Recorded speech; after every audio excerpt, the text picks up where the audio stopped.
வணக்கம். வீடியோ பார்த்து சப்போர்ட் பண்ணுற எல்லாருக்குமே நன்றி. ஒரு சில பேர் கேட்டிருந்தாங்க, "நீங்க வந்து வ்ளாக் மாரி போடுங்க, நாங்க பார்க்கணும்." அப்படின்ட்டு. ஆனா எனக்கு நானே வ்ளாக் வந்து கேமரா செல்ஃபோன் வச்சுட்டு எடுக்க ரொம்ப சிரமப்பட்டேன். இருந்தாலும் விரும்பி கேட்டவங்களுக்காக இன்னைக்கு ட்ரை பண்ணியிருக்கேன். கொஞ்சம் முன்ன பின்ன இருந்தா தப்பா எடுத்துக்காதீங்க. ஆனா இன்ட்ரெஸ்டிங்கா இருக்கும். சப்போர்ட் பண்ணுங்க. இன்னைக்கு காலையில 4:30 மணிக்கெல்லாம் வ்ளாக் எடுக்க ஆரம்பிச்சிட்டேன். குளிச்சு முடிச்சுட்டு வந்துட்டு, சாமிக்கு நெய்வேத்தியம் பண்ணுறதுக்காக பாசி பயறு குக்கரில் வந்து ஒரு 2 விசில் வச்சுக்கலாம். ஏற்கனவே ஊற வச்சு வச்சுருந்தேன். ஒரு 2 விசில் மட்டும் விட்டு எடுத்துக்கலாம். இது நைட்டே 2 மணி போல் மிஷின் வந்து ஓட விட்டுருந்தேன். துணி துவைச்சிருச்சு. இதையும் கையோடு நான் வந்து காய போட்டுருவேன்.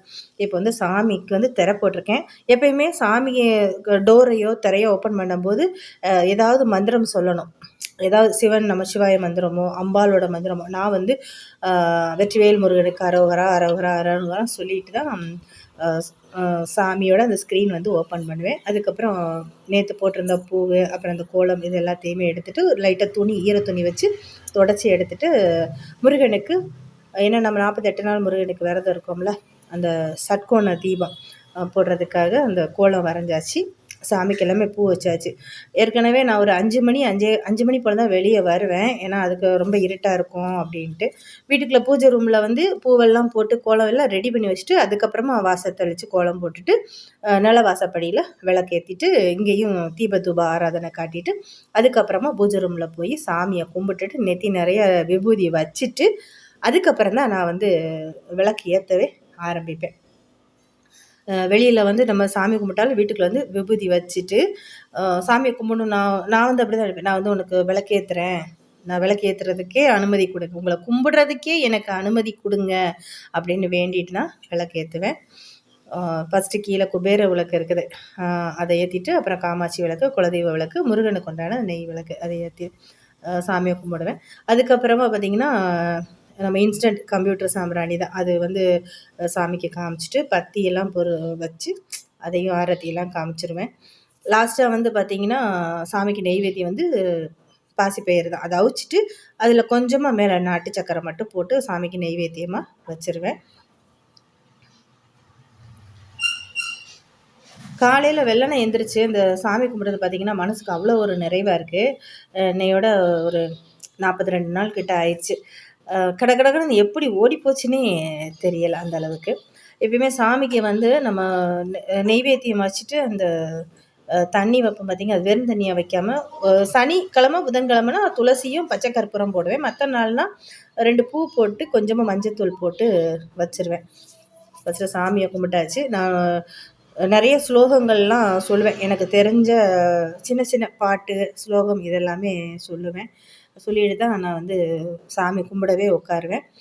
விபூதி பட்டை அடித்ததுக்கப்புறம் பார்த்திங்கன்னா, இது வந்து சங்கரன் கோயிலில் உள்ள புத்து மண்.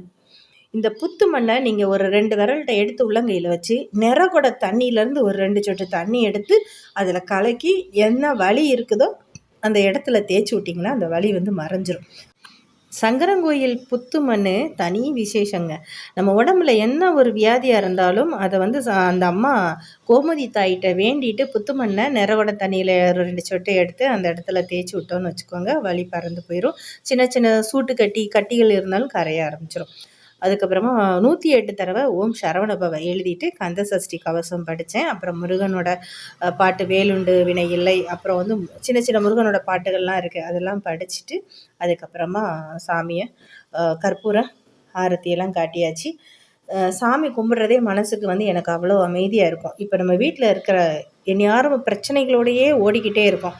அதை விட்டு கொஞ்சம் தள்ளி ஒரு கோயிலில் போய் உட்காந்துட்டோன்னு வச்சுக்கோங்க, என் மனசில் என் வீட்டில் இருக்கிற எந்த பிரச்சனையுமே வராது. நோயாக இருக்கட்டும், கடன் பிரச்சனையாக இருக்கட்டும், என்ன பிரச்சனையாக இருந்தாலும் சரி என் மைண்டுக்குள்ளே வரவே வராது. ஆனால் அந்த கோயிலை விட்டுட்டு திரும்ப வீட்டுக்குள்ளே மறுபடியும் வரும்போது எல்லாமே நம்மளை தூத்திக்கிட்டு வந்துடுற மாதிரி இருக்கு. நான் அப்படி தான் ஃபீல் பண்ணுவேன். நிறையா வலி வேதனையோடு தான், ஏன்னா எனக்கு நிறைய ஹெல்த் ப்ராப்ளம் வந்து கொஞ்சம் இருக்குது. அந்த வலி வேதனையோடு தான் அந்த கோயிலுக்குள்ளே போவேன். கோயிலுக்குள்ளே போய் காலை எடுத்து வச்ச உடனே அந்த வலி எங்கிட்டு போகுதுன்னே தெரியாது. அவ்வளோ நிம்மதியாக இருக்கும். ஆனால் அதை கோயிலை விட்டு வெளியே வீட்டுக்குள்ளே வரவங்களையும் பழையபடி அந்த வலி தொத்திக்கிற மாதிரியே எனக்கு ஒரு ஃபீல் ஆகும். கோயிலில் போய் இருக்கிறது அவ்வளோ ஒரு நிம்மதி. அது மாதிரி தான் வீட்லேயும் பார்த்திங்கன்னா அந்த சாமி கும்பிட்ற நேரத்தில் மனசு வந்து அவ்வளவு நிம்மதியாகவும் அமைதியாகவும் இருக்கும். இப்போ வந்து சாமி கும்பிட்டு முடிச்சாச்சு, சிறப்பாக கும்பிட்டாச்சு. காலையில் மணி பார்த்திங்கன்னா இப்போ 7 மணி ஆயிடுச்சு. அந்த சாமிக்கு நெய்வேத்தியம் வச்சது போக சுண்டல் கொஞ்சம் இருந்தது. இதில் லைட்டாக கொஞ்சம் உப்பு போட்டு விரவிட்டு டீ போட்டிருக்கேன். நானும் தம்பியும் டீ குடிக்கிறதுக்காக டீ போட்டிருக்கேன். அதுக்கு கூடவே நம்ம சாப்பாடே ரெடி பண்ணிடலான்னு உல வச்சுருக்கேன். அரிசியை வந்து நனைய போட்டிருக்கேன். இன்றைக்கி கொஞ்சம் நேரம் தம்பிக்கு இன்றைக்கி பேங்க்கு கொஞ்சம் சண்டே விசிட்டுன்னு ஒரு 1/4 மணி நேரம் போயிட்டு வருவான். அதெல்லாம் சரி பேசிக்கிட்டே டீ குடிக்கலாம் அப்படின்னு சொல்லிட்டு சுண்டல் அது பாசிப்பயிறு சுண்டல் வச்சுட்டு டீ போட்டு வந்து நாங்கள் ஒரு 10 நிமிஷம் பேசிக்கிட்டே இருந்தோம். 2 பேரும் இப்படி வந்து இந்த மாதிரி பேசிக்கிறது டெய்லிலாம் வாய்க்காதுப்பா. எப்பயாவது ஒரு நாளைக்கு அத்தி புத்த மாதிரி தான் நானும் என் மகனுமே பேசிக்கிடுவோம். அது கொஞ்சம் ஜாலியாக இருக்கும். ஒலை கொதிச்சிருச்சு. அரிசியை களைஞ்சு உள்ளே போட்டாச்சு. சரி சாதம் வேகட்டும், அதுக்குள்ளேயும் உண்டியல் உடச்சி இந்த காசு எவ்வளோ இருக்குதுன்னு பார்த்துடலாம் அப்படின்ட்டு நானும் என் பையனும் நினச்சோம். 1 வருஷத்துக்கு மேலே வந்து இதில் காசு சேர்த்துக்கிட்டு இருந்தோம். இந்த மண் வந்து இந்த குளிர் நேரத்தில் கொஞ்சம் ஈரமாக இருக்கும். உள்ள ரூபாய் நோட்டெல்லாம் இருக்குது. எப்படி இருக்கோ தெரியலையே. சரி நம்ம கோயிலுக்கு போகிறதுக்காக சாமிக்கு வேண்டி தான் இந்த உண்டியல். இதில் சேர்ற எல்லா காசுலேயுமே சாமிக்கு வந்து பூ மாலை எல்லாம் வாங்கி அதிலேயே செலவு பண்ணிடுவேன். அதுக்காக சேர்த்து வச்சது. இதில் வந்து பார்த்திங்கன்னா ரூ. 732 இருந்தது. எல்லா காசுமே சாமிக்கு தான். சரி இதெல்லாம் எடுத்து வச்சுட்டு சோறும் வெந்துருச்சு. சோறையும் வடித்து விட்டுட்டு சரி ஒரு கிரேவி ஏதாவது வச்சுக்கலாம் அப்படின்ட்டு ரெடி பண்ணேன். வீட்டில் வந்து பார்த்திங்கன்னா ரொம்ப காயும்ல. சரி இருக்கிறத வச்சு சமைக்கலாம் அப்படின்ட்டு அப்புறம் கொஞ்சமாக எண்ணெய் ஊற்றி கடுகு போட்டு தாளிச்சிட்டு நல்ல ஒரு பெரிய சைஸ் பல்லாரி அதை கொஞ்சம் மீடியம் சைஸாக தான் இருக்குது. அதை கொஞ்சம் கட் பண்ணி வதக்கி விட்டுக்கலாம். கொஞ்சம் உப்பு போட்டு வதக்குனா சீக்கிரம் வதங்கிடும் அப்படின்ட்டு ஒரே ஒரு கேரட்டும் ஒரு சின்ன கிண்ணம் ஒரு கிண்ணத்தில் பச்சை பட்டாணி உரிச்சது இருந்துச்சு. சரி அதை போட்டு இன்றைக்கி ஏதாவது கிரேவி வைக்கலாம் அப்படின்ட்டு.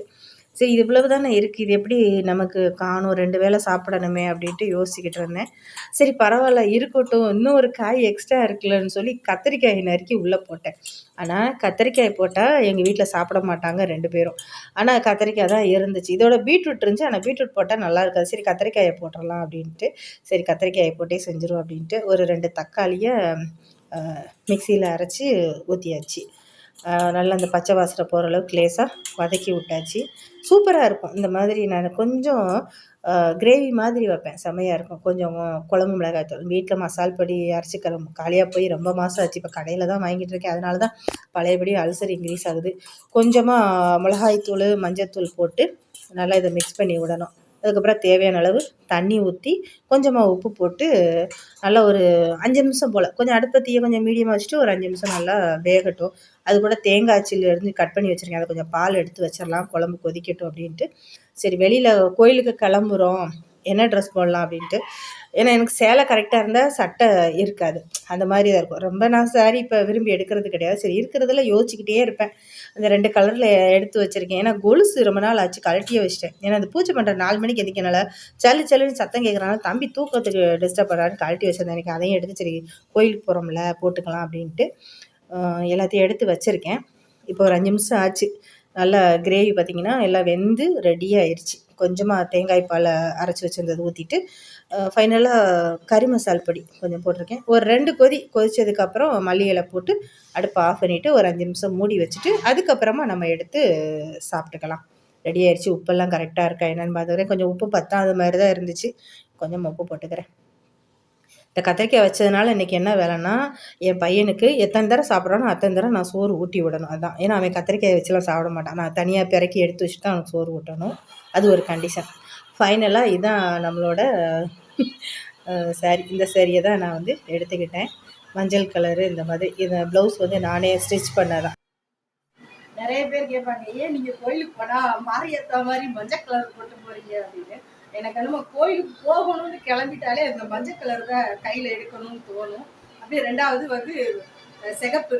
அதுக்கடுத்து நம்மளோட ஃபேமிலி கலரு முருகனோட கலரு க்ரீன் கலர். அதுதான் எனக்கு தோணும். இன்னைக்கு க்ரீனும் எல்லோவும் சேர்ற மாதிரி செட் ஆகிடுச்சு. இதான் நம்மளோட கோயிலுக்கு. எப்பயுமே 9 மணிக்கெலாம் வீட்டை விட்டு கிளம்பி பாய்த்துரும் போவோம். இந்த வட்டம் லேட் ஆயிடுச்சு. ஏன்னா தம்பி இந்த சண்டே விசிட்டுக்காக பேங்க்கு போயிட்டாங்க. சரி அவங்க வர்றதுக்குள்ளேயும் நானும் ரெடியாக கிளம்பிட்டேன். ஏன்னா சொல்லிட்டு தான் போயிருக்காங்க, நான் வர்றதுக்குள்ளேயும் நீ ரெடியாக இருக்கணும், நான் வந்தது குளிச்சு கிளம்புவேன். நானும் ரெடி ஆகிட்டேன். இப்போ வந்து நான் சாப்பிட்டுட்டு வாட்டர் பாட்டிலு அப்புறம் அந்த பெட்ஷீட்டு கோயிலுக்கு என்னென்ன எடுத்து வைக்கணுமோ அது எல்லாத்தையும் நான் வந்து ரெடியாக எடுத்து வச்சிட்டோம்னா தம்பி வந்ததும் குளிச்சுட்டு அவங்களுக்கு சாப்பாடு ஊட்டி விடுவேன். அப்படியே சாப்பிட்டுட்டு கிளம்ப வேண்டியது தான். சாப்பாடு. செம்ம சூப்பரான சாப்பாடுங்க. சுட சுட சோறு. ஃபர்ஸ்ட்டு எப்பயுமே நான் எல்லா வீடியோலயும் சொல்றது தான். நான் கொஞ்சம் என் பையன் டென்ஷன் நேராகுதுன்னா அவனுக்கு ஃபர்ஸ்ட்டு நான் வச்சு குடுத்துருவேன். ஏன்னா ஒர்க்குக்கு போணுங்கிறதுனால. ஆனா நான் சாப்பிடுறதுக்கு முன்னாடி கண்டிப்பான முறையில சிம்பாவுக்கு வந்து சாப்பாடு போட்டுட்டு தான் நான் சாப்பிடுவேன். அதுவே ஒரு பழக்கமாவே நான் வந்து வச்சிருக்கேன். அதுக்கப்புறம் பார்த்தீங்கன்னா, சோறெல்லாம் வச்சாச்சு. கொஞ்சம் காரமா தான் தெரியுது குழம்பு பார்த்தாலேவும். சரி பரவால்ல கொஞ்சமா ஊத்தி சாப்பிடலாம்.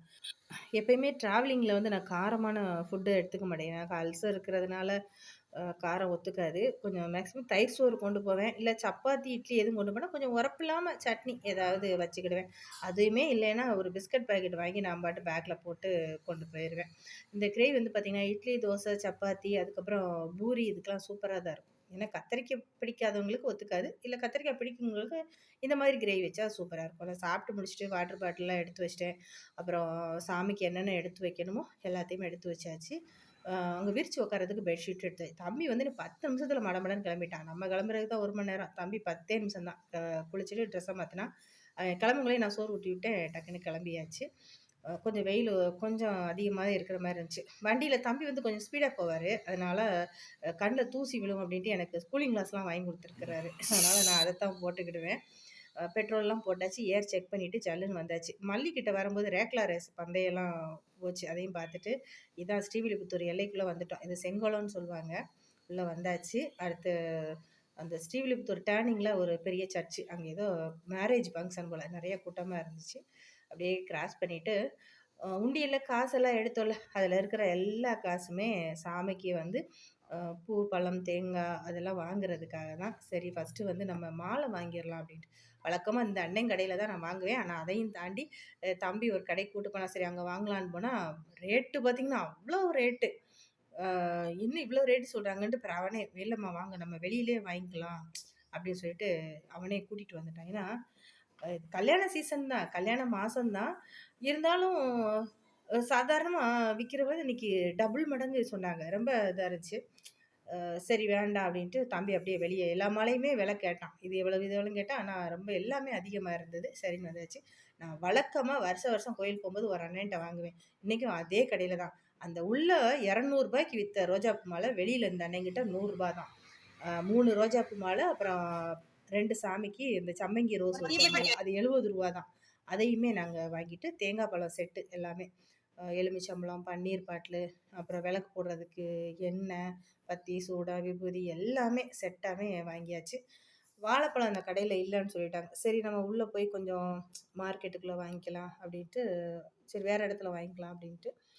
பார்த்தீங்கன்னா, நல்ல காய் தான். எப்பயுமே அ நான் வருஷம் வருஷம் கோயிலுக்கு போம்போது வருஷம் அப்படின்னு தான் போறது கிடையாது. நெனைக்கிற நேரத்துக்கு தோது வர நேரம் கிளம்பிருவோம்.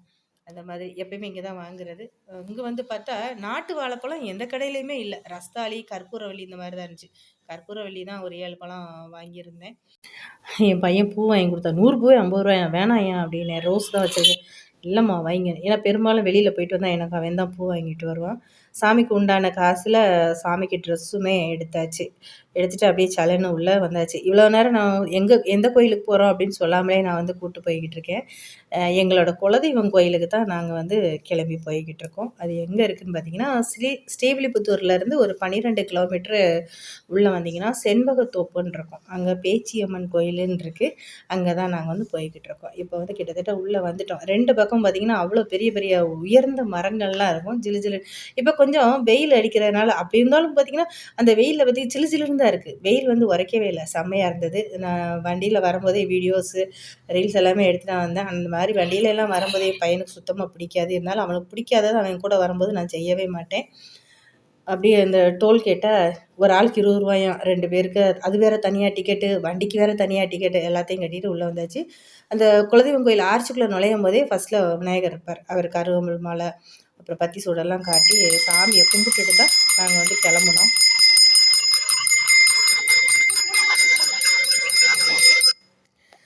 வாழைப்பழத்த வச்சுட்டு சாமிய கும்பிட்டுட்டு கீழ தாங்க இறங்கி வந்திருக்கோம்.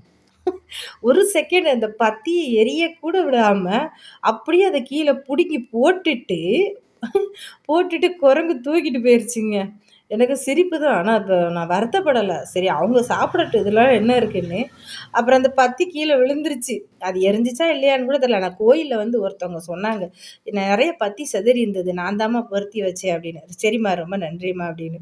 2யும் தூக்கிட்டு போய் அது பாட்டுக்கு டபக்கு டபக்குன்னு தின்னுக்கிட்டு இருந்தது. சரி சாப்பிடட்டும். அவங்களுக்கு யார் சோறு குடுக்குறா அப்படின்ட்டு. அந்த பிள்ளையார் கோயில தாண்டியும் உள்ள கொஞ்சம் தூரம் போகணும். அந்த இடத்த கிராஸ் பண்ணும்போது ஒரு பச்சள வாசனை. அவ்வளோ வாசனை இருக்கும். மோந்து மோந்து அந்த காத்த நுகர்றதுக்கே அவ்வளோ அருமையா இருக்கும். இங்க ஒரு என்னது சாம்பல் நிற அணில்கள்லாம் இருக்கு. இங்க வந்து ஃபாரஸ்ட் செக்யூரிட்டி அந்த கார்டு அவங்கலாம் இருப்பாங்க. அவங்க சொல்லுவாங்க. சத்தம் போடாம போனீங்கன்னா, சாம்பல் நிற அணில நீங்க பார்க்கலாம். வீடியோவும் எடுத்துக்கலாமா அப்படின்னு சொல்லுவாங்க. ஆனா, சாம்பல் நிற அணில் நாங்க பார்த்தோம். என் கண்ணுக்கு தெரியல. ஆனா, ஏதோ ஒரு சவுண்டு வித்தியாசமா கேட்டுச்சு. ஆனா, பசங்கலாம் வீடியோ எடுத்துக்கிட்டு இருந்தாங்க. ஃபைனலா நம்மளோட குலதெய்வம் கோயிலுக்கு வந்தாச்சு. செண்பகத்தோப்புக்குள்ள இருக்க பேச்சியம்மன் கோயிலு. இதுக்குள்ள இருக்கிறவங்க ஐயனார். ஐயனார், பூர்ண புஷ்கலையம்மா இதுதான். இந்த 4 அம்மா இருக்காங்க. வனப்பேச்சி, செண்பக பேச்சி, ராக்காயி, மாகாளி அப்படின்னு. இந்த 4 தெய்வங்களுக்கும் காவல் தெய்வம் தான் அந்த ஐயனார். எங்களுக்கு அவர் வந்து குலதெய்வம். எனக்கு ரொம்ப வருஷமா வந்து நாங்க கும்பிட்டுக்கிட்டு இருக்கோம். உண்மையிலேயே நல்லா தான் வச்சிருக்காங்க. சாமிக்கு வந்து அங்கவஸ்திரம், அப்புறம் தலைக்கு கட்டுற தலப்பா, அப்புறம் அம்மா 2 பேருக்கும் அந்த பாவாடை மாதிரி இருக்கும். 2 அம்மா 2 ஒய்ஃபா இருந்தாலும் ஒரே மாதிரி குடுங்க அப்படின்னு வாங்குனேன். ஆனா நெக்ஸ்ட்டு வந்து நம்ம வரும்போது கொஞ்சம் பெருசாவே கொஞ்சம் நல்லா செய்யணும் அப்படின்ட்டு ஆசை இருக்குது எனக்கு. மாலை எல்லாமே எடுத்து வச்சாச்சு. பூசாரிட்ட எல்லாத்தையும் ஒண்ணொண்ணா குடுத்து அவங்க ரெடி பண்ணட்டும்னு. ஆனா உண்டியல் காசுல ஒரு 10, 11 சில்லறை இருந்துச்சு. அதையுமே நான் தட்டுல வச்சுட்டேன். எப்பயுமே குலதெய்வம் கோயிலுக்கு நம்ம போகும்போது, வீட்ல இருந்து நம்ம வெல்லம் கொண்டுட்டு வரணும். மொத நாளே வெல்லம் வாங்கி வீட்ல வச்சுட்டு, அத வந்து கோயிலுக்கு வர நேரம் எடுத்து கொண்டு வரணும். நான் வெல்லம் தான் தம்பிட்ட வாங்கிட்டு சொன்னேன். அவன் கல்கண்டும் சேர்த்து வாங்கிட்டு வந்தான். சரி வெல்லத்த வந்து குலதெய்வம் முன்னாடி வச்சுட்டு, அந்த கல்கண்டு ஆ நமக்கு குலதெய்வம் வந்து இவர் தான். ஐயனார் பூரண புஷ்கலை அம்மா தான். ஆனா, இங்க மெயினா இருக்கிறது அந்த அம்மா தான். பேச்சியம்மா அவங்க தான். ஆனா, அவங்களுக்கு வந்து பார்த்தீங்கன்னா, நெறைய உதிரி பூவு, அப்புறம் வாழைப்பழம், கல்கண்டு, பத்தி, சூடம், எலுமிச்சம்பழம் இதுதான் கொண்டு வந்தேன். ஆனா, நெறைய தடவ வர்ற நேரம் பூரா அந்த அம்மாவுக்கு சாரம் அந்த மாரி தான் வாங்குறேன். அதாவது நமக்கு குலதெய்வம் ஐயனாரா இருந்தாலும், அந்த அம்மாவும் இங்க இருக்காங்க அப்படின்னு இன்னைக்கு எனக்கு மனசுக்குள்ள ஒரு வருத்தம் இருந்தது. இனி அடுத்த தடவ வரும்போது அந்த அம்மாவுக்கும் அந்த அந்த ட்ரெஸ்ஸு அதுவும் எடுத்துட்டு வரணும். அவங்களுக்கும் மாலை வாங்கி போடணும் அப்படின்னு வேண்டிட்டு வந்திருக்கேன். உங்களுக்கு வாங்கி குடுக்குறதுக்கு எனக்கு வசதிய குடுங்க. செய்யணுங்கிற எனக்கு மனச ஃபர்ஸ்ட்டு குடுங்க. எனக்கு வருமானத்தையும் குடுங்க அம்மா. என் பையன் செய்யணும்னு வேண்டிக்கிட்டு வந்தேன். இங்கேயே பார்த்தீங்கன்னா, பாண்டி ஐயா இருக்கிறாரு, கருப்பசாமி இருக்கிறாரு. எல்லாரையுமே கும்பிட்டாச்சு. எல்லா சாமிக்குமே என் பையன் வந்து விளக்கு போட்டு, பூ போட்டு சாமி கும்பிட்டான். இங்கேயும் பார்த்தீங்கன்னா, குரங்கு அட்டகாசம் ரொம்ப பண்ணுது. ஒருத்தவங்க பாவம் அந்த பொங்கல் வைக்க அரிசி வச்சிருந்தாங்க. தூக்கிட்டு ஓடியே போயிருச்சு. பிறகு கோயில்ல பூசாரி தான் ஒரு பாக்கெட்ட குடுத்தாரு. ரொம்ப சேட்டை பண்றாங்க அவங்கலாம். தேங்காய் பார்த்தீங்கன்னா, கடையில வாங்கிட்டு வந்த தேங்காய் பார்த்தீங்கன்னா, இன்னைக்கு அவ்வளோ ஒரு சந்தோஷமா இருந்தது. பூசாரி வந்து அது பாருங்களேன், எனக்கு ஒண்ணும் புரியல. இது என்ன ஏதுன்ட்டு ஒண்ணும் புரியல. ஐயான்னு வேண்டிக்கிட்டு இருக்கும்போது பார்த்தீங்கன்னா, ஒரே உடை தான். ரொம்ப ஓங்கி கூட ஒரு உடையிலே தேங்காய் வந்து உடைஞ்சிருச்சு. அவர் வந்து வெளிய சொன்னாரு, "ரொம்ப நல்லதும்மா, ரொம்ப விசேஷமா இருக்கு. நீங்க நல்லா இருப்பீங்க. ரொம்ப நல்லதே நடக்கும்மா" அப்டின்னாரு. ஏண்ணே அப்டி சொல்றீங்க?" அப்டின்னு சொன்னோம். அப்புறம் தான் அவங்க வந்து சொன்னாங்க, தேங்காய் வந்து ஒரே உடையில வந்து உடைஞ்சிருச்சும்மா. தேங்காய் ஒரு உடையில உடையிறது ரொம்ப சந்தோஷம், ரொம்ப நல்லது. ஒரு சிலருக்கு 2 தடவ, 3 தடவ உடைச்சுக்கிட்டே இருப்பாங்க. ஒரே தடவையில தேங்காய் உடையறது ரொம்ப நல்லதும்மா, விசேஷமா இருக்கும் அப்டின்னாங்க. மனசுக்கு நிம்மதியாவும் இருந்துச்சு. ஏன்னா நம்ம யாரையும் கெடுக்கணும்னு நம்ம யாரையும் நினைக்கல. நல்லா இருக்கணும்னு தான் நினைக்கிறோம். அதனால கடவுள் நம்மள நல்லா தான் வச்சிருப்பாரு அப்படின்னு. அ அடுத்த தடவ வரும்போது, அந்த வனப்பேச்சி தாய்க்கு நானு டெய்லி வீட்ல சாமிய கும்பிடும்போது, அவங்களையும் சேர்த்து தான் கும்பிடுவேன். வனப்பேச்சி, செம்பகப்பேச்சி, ராக்காச்சி, மாகாளி, ஐயனாரப்பா எங்கள காப்பாத்துன்னு தான் நான் சேர்த்து கும்பிடுவேன். அவங்க நம்ம குலதெய்வம் இல்லாட்டி என்ன? அவங்க பெண் தெய்வம். அவங்களுக்கு நம்ம முக்கியத்துவம் குடுக்கணும், நம்மளும் கும்பிடணும் அப்படின்ட்டு. கடைசியா வந்து சாமிய கும்பிட்டுட்டு, சரி கிளம்புவோம் அப்படின்ட்டு அந்த அம்மாட்ட கடைசியா, "அம்மா கோச்சுக்காதம்மா, அடுத்த தடவ வரும்போது உனக்கு நான் செய்யணும்மா. உனக்கு செய்றதுக்கு எனக்கு ஒரு வாய்ப்பு குடும்மா" அப்படின்னு வேண்டிட்டு கிளம்பியாச்சு. அதுக்கப்புறம் வீட்ல வந்து கோயிலோட மண் எடுத்துட்டு வந்து வீட்ல வச்சு கும்பிட்டா நல்லதுன்னாங்க. பூசாரிட்ட சொல்லவும் அவரே எல்லாமே எடுத்து ரெடி பண்ணி குடுத்தாரு. சரின்னு வீட்டுக்கு வந்தாச்சு. எங்கேயுமே நிக்கல. கோயில்ல கிளம்புனவங்க நேரா வீட்டுக்கு தான் வந்தோம். கோயில்ல குடுத்த நிலமாலைய வந்து நிலையில கட்டிட்டு, அதுக்கப்புறம் கோயில்லேருந்து எடுத்துட்டு வந்த மண்ணு வந்து மஞ்சள் துணியில கெட்டி, அதுக்கு நெறைய என்னமோ பண்ணி குடுத்தாங்க. அது தனியா வச்சு அத வந்து சாமி கும்பிட்டுட்டுருக்கேன். நிச்சயம் நல்லது தான் நடக்கும். எல்லாருக்கும் வீடியோ புடிச்சிருக்குன்னு நெனைக்கிறேன். 20 நிமிஷமா அந்த விளாக் வந்து ஓடியிருக்கு. பொறுமையா பாருங்க. பொறுமையா பார்த்தவங்களுக்கு தலை குனிஞ்சு நன்றி சொல்றேன். நல்லா இருக்கா இல்லையோ தெரியாது. எல்லாருக்கும் எல்லாமும் கிடைக்கணும். வேண்டுவருக்கு வேண்டுமெல்லாம் குடுக்கணும். அவங்கவங்களுக்கு விருப்பமான கடவுள்.